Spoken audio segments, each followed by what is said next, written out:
السلام علیکم ورحمۃ اللہ وبرکاتہ۔ سورہ انفال آیت نمبر 72۔ اللہ فرماتے ہیں وَإِنِ اسْتَنْصَرُوكُمْ فِي الدِّينِ فَعَلَيْكُمُ النَّصْرُ إِلَّا عَلَىٰ قَوْمٍ بَيْنَكُمْ وَبَيْنَهُم مِّيثَاقٌ وَاللَّهُ بِمَا تَعْمَلُونَ بَصِيرٌ۔ کہ دین میں اگر تم سے مدد مانگی جائے تو تم پہ فرض ہے ان کی مدد کرنا اس قوم سے کے بارے میں جن سے تمہارا معاہدہ ہوا ہے۔ واللہ بما تعملون بصیر، اور اللہ جو کچھ بھی تم کر رہے ہو وہ دیکھ رہا ہے۔ ان کی مدد کرنا، اس قوم کی مدد کرنا جن کے ساتھ ہمارا کوئی معاہدہ ہوا ہے، کوئی وعدہ ہوا ہے، کوئی پیکٹ ہوا ہے، ان کی مدد کرنا بھی ہمارا فرض ہے۔ تو کہاں ہمارے مسلمان بھائی جن کے لیے سورہ بقرہ میں آتا ہے کہ آمن باللہ و ملائکتہ و کتبہ و رسلہ لا نفرق بین احد من رسلی، کہ بے شک ہم ایمان لائے اللہ پر، اس کے ملائکہ پہ، اس کی ساری کتابوں کے، اس کے سارے رسولوں پہ، لا نفرق بین احد من رسلی، اور ہم کسی بھی ایک رسول کے بیچ میں کوئی بھی فرق نہیں کرتے۔ تو یہی بات آتی ہے کہ جب سارے رسولوں پر ہمارا ایمان ہے تو فلسطین کے مسلمانوں کو ہم کیسے چھوڑ سکتے ہیں؟ آئیے آپ کو ایک تمثیل سے بیان کرتی ہوں۔ ایک بحری جہاز تھا، اس کے دو طبقے تھے، اوپر والی منزل اور نیچے والی۔ پینے کا پانی اور دیگر ضرورت کا پانی اوپر والی منزل پہ، جس کو عرشہ بھی کہا جاتا ہے، وہاں پر رکھا ہوا ہوتا تھا۔ اوپر والے وہ پانی استعمال کرتے تھے، نیچے والے جب ان سے وہ پانی لینے جاتے تو وہ کہتے کہ یہ ہمارا پانی ہے، ہم تمہیں نہیں دیں گے، تم اپنے پانی کا بندوبست خود کرو۔ اب ایک سمندر کے بیچوں بیچ وہ کہاں سے پانی کا بندوبست کرتے، لہٰذا مجبوراً ان کو سمندر سے ہی پانی لینا تھا۔ تو انہوں نے جہاز میں نیچے کی طرف، اس کے پیندے کی طرف سوراخ کیا، وہاں سے پانی لینا شروع کیا۔ آہستہ آہستہ جہاز میں پانی بھرنا شروع ہو گیا۔ ساری منزل نیچے والی ڈوب گئی تو ظاہر ہے اوپر والی منزل بھی ڈوب نہیں سکتی تھی، یعنی کہ ڈوبنے سے بچ نہیں سکتی تھی۔ تو پھر کیا انجام ہوا کہ وہ جہاز ڈوب گیا۔ یہی بات ہے اگر ہم کہیں کہ فلسطین کا مسئلہ ان کا اپنا مسئلہ ہے تو اس جہاز کی طرح ایک دن یہ بھی ہوگا کہ ہماری ہستی بھی اس زمین سے مٹ جائے گی، کیونکہ اگر ہم بھی یہی کرتے رہے تو ایک دن آئے گا کہ وہ قومیں، مشرک قومیں جن کے دلوں میں مسلمانوں کے لیے عداوت ہے، آہستہ آہستہ کر کے ہماری طرف بھی آتی جائیں گی اور ہمیں بھی یہ ذلت، یہ رسوائی اور یہ خون خرابہ، خون ریزی، نسل کشی برداشت کرنی پڑے گی۔ آئیے اب اس طرف آتے ہیں کہ آخر ہم فلسطین سے محبت کیوں کرتے ہیں، اس کی کیا وجہ ہے؟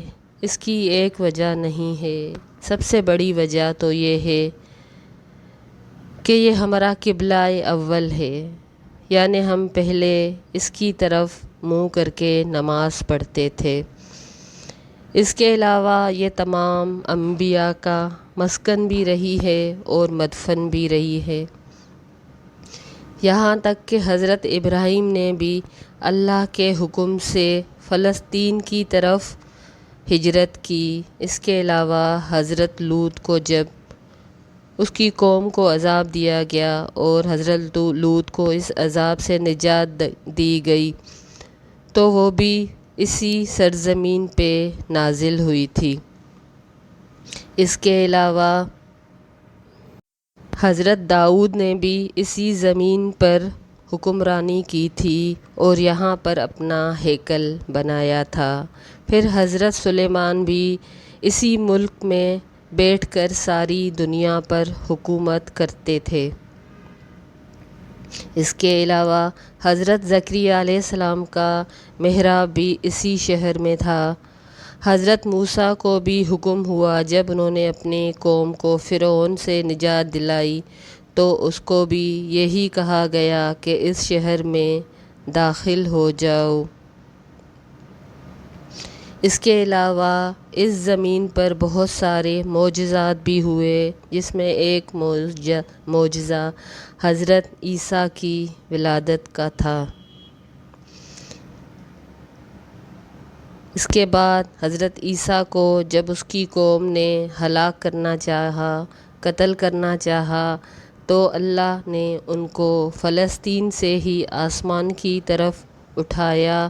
یہی نہیں بلکہ قیامت کی علامتوں میں سے ایک یہی علامت ہے کہ فلسطین میں ہی ان کا ایک سفید مینار کے پاس دنیا میں دوبارہ سے تشریف لائیں گے اور دجال کو ماریں گے۔ فلسطین ہی ارض محشر ہے، یعنی قیامت کے دن اسی سرزمین پہ اللہ تعالیٰ محشر قائم کریں گے، وہ دن جو 50,000 سالوں کا ہے۔ پھر یہیں سے یاجوج اور ماجوج کا خروج ہوگا اور زمین پر ایک قتال اور فساد کا دور دورہ ہوگا۔ اس شہر میں ایک اور بھی واقعہ ہوا تھا جس کو سورہ بقرہ میں جالوت اور طالوت کا واقعہ کہا جاتا ہے، جو فرشتے تھے اور لوگوں کو اللہ کے اذن سے جادو سکھاتے تھے تاکہ میاں بیوی میں جدائی ہو۔ اس کے علاوہ اللہ کے رسول علیہ الصلاۃ والسلام نے یہیں پر سارے انبیاء 1.25 انبیاء کی امامت کرائی تھی اور جبریل علیہ السلام ان کو یہیں سے لے کے معراج کے سفر پہ روانہ ہوئے تھے۔ تو یہی ہے وہ زمین، مقدس زمین بیت المقدس، یہی ہے وہ فلسطین۔ تو فلسطین سے ہماری بہت زیادہ نسبتیں ہیں۔ اس سے بڑھ کر کیا بات ہوگی کہ وہاں پر ہمارے مسلمان بھائی ہوتے ہیں جن کی مدد کرنا ہمارا فرض ہے، لیکن مسئلہ یہ ہے کہ ہم اس کی اگر قوت نہیں رکھتے تو اللہ نے سورہ بقرہ میں فرمایا ہے لا یکلف اللہ نفسا الا وسعها، کہ اللہ نے کسی کو بھی اس کی وسعت سے زیادہ کوئی تکلیف نہیں دی۔ اگر ہم ان کی مدد نہیں کر سکتے تو کیا ہم ان کے بارے میں بات بھی نہیں کر سکتے؟